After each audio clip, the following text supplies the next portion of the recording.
Good morning, good evening, good afternoon, wherever you are. And on today's episode of Keeping Up with KK, episode 300, and today we talk about round 2 of the Slick Superbike series that went down on the June 18th, 2023. We focus on the classes, the races, the highlights, the accidents, the awards and the different categories, and finally the nitty-gritty.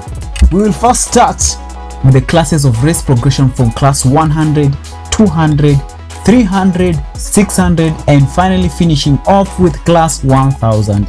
Keep tuned in for more Easter egg surprises. Like and comment below for people you are rooting for the season that is actually going to continue up till the end of 2023. Keep it locked for more. Woohoo! And nothing to it but to do it.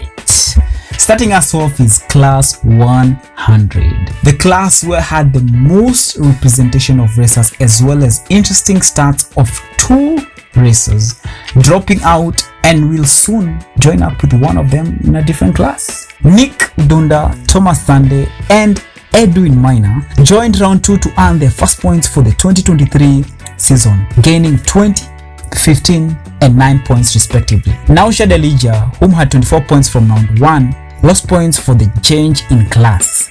We will catch up with him later in class 300. Anthony Masharia stabilized on his points, gaining another 17 points more, adding to the 17 points he already had from round 1, making a total of 34. Edwin Gakuru was fortunate to gain a further 3 points from round 1 to improve his points to a total of 45 thus far. With one of the most improved racer on the competitive 100 class, Kanyagia Kuria moved an immense 31 points improvement, which placed him on the podium for the first time, but was only able to garner a level of 5th position in the championship points to have a total of 49. This trend, there might be a big contender for the round 3 and 4 for the series this year. We had Patrick Wanderi initially leading with 50 points from round 1, but was not present during round 2 and thus gained no points, leading him to be 4th position overall. We hope to see him in round 3. Charles Kimiti, one of the physically challenged racer, Def, was able to retain his championship 3rd position by gaining 27 further points from round 1 and levels his point to a total of 60. All the best as you progress, Charles, the African MotoGP 33. Kevin Derito, aka Sting, stung the first runners-up position in the class, which placed him on the 3rd position in the podium during round 2, but still kept his hold in the championship. His current point standing is at 62 points, where he gained a 2-point lead from Kimiti.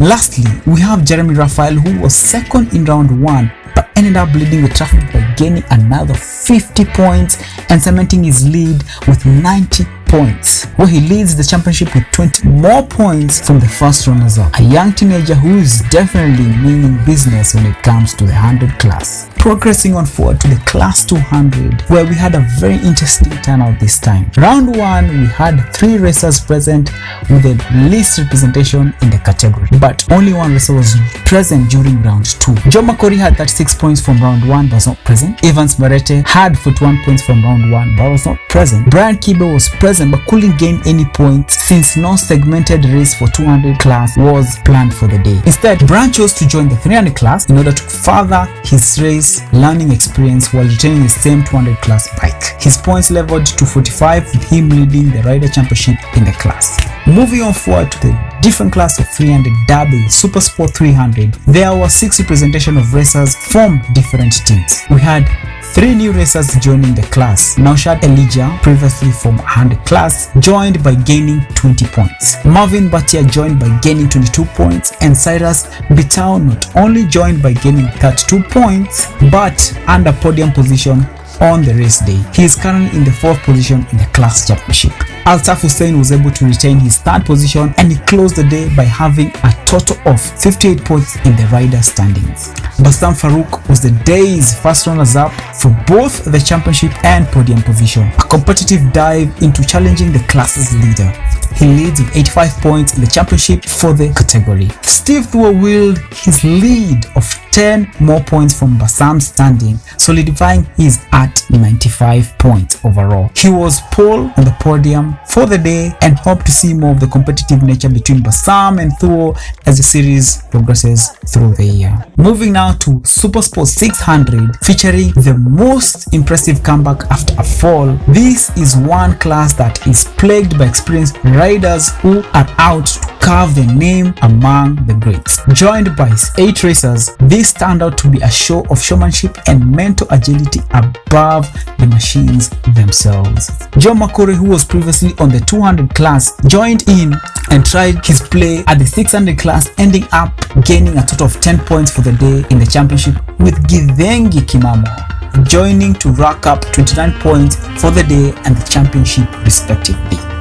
Both of them were relatively not in the first race. Tony Gasho unfortunately did not gain any points, but his standing remains at 29 points. Lexus Musa, amidst the tumble down twice with recovery in positions, was able to gain 20 points, making his standing to be 5th with 40 points. His resilience of falling and coming up again and repeating the same and ending up finishing the race was not only testament of the dedication but agility to continue. Pure fortitude, my G.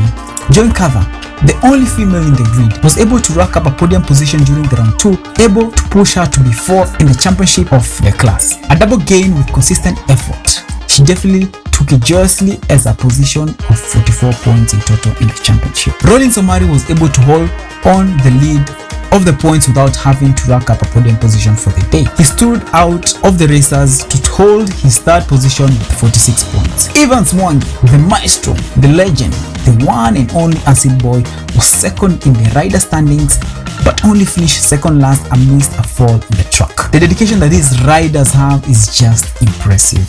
He will soon be starting a real estate business at the track together with Musa. He stands at 62 points from the leaderboard as the first runners-up. Taking pole position for the day and for the Riders' Championship, Amin Ali, aka Aminzo, was able to rack up 36 points and totaling his lead of 72 points, a mere 10 more points from Acid Boy Evans Mwangi. What will round 3 present for the class? Tune in for more, subscribe down below. With 5 racers tightening their grip to race the Super Sport 1000, only 4 will finish the race. Sami Munene, aka Titan, had started out strong but ended up having a crash at the first corner. He was able to be attended to by the available medics and was able to even walk before the end of the race. A great champion leader for victory.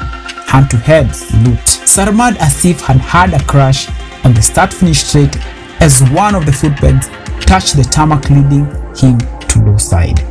As the saying goes, the proof is in the pudding, and Sarmad not only showed his dedication by racing the 2nd heat but finished and cementing his leadership in the points of 70 in total. PJ Gadhaya joined the racers, upscaling from race director to rider in a matter of months, and he showed his attitude by taking the podium of the day and racking up his first 50 points, placing him 4th in the rider standings. Ian Jockey increased his points lead and was on the 3rd position in the rider standing but took 2nd position in the podium.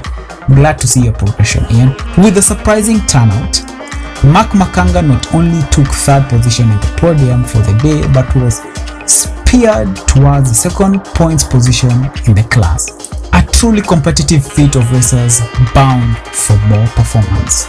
I can say many things, however, round 2 showed a lot of teams solidifying their presence as new formed up teams with both young and old alike being in cohorts to challenge each other in the different classes and some in the same classes. The next round will definitely have a great spectacle as we wait and see the best racers and ultimately the most competitive in grit and wit.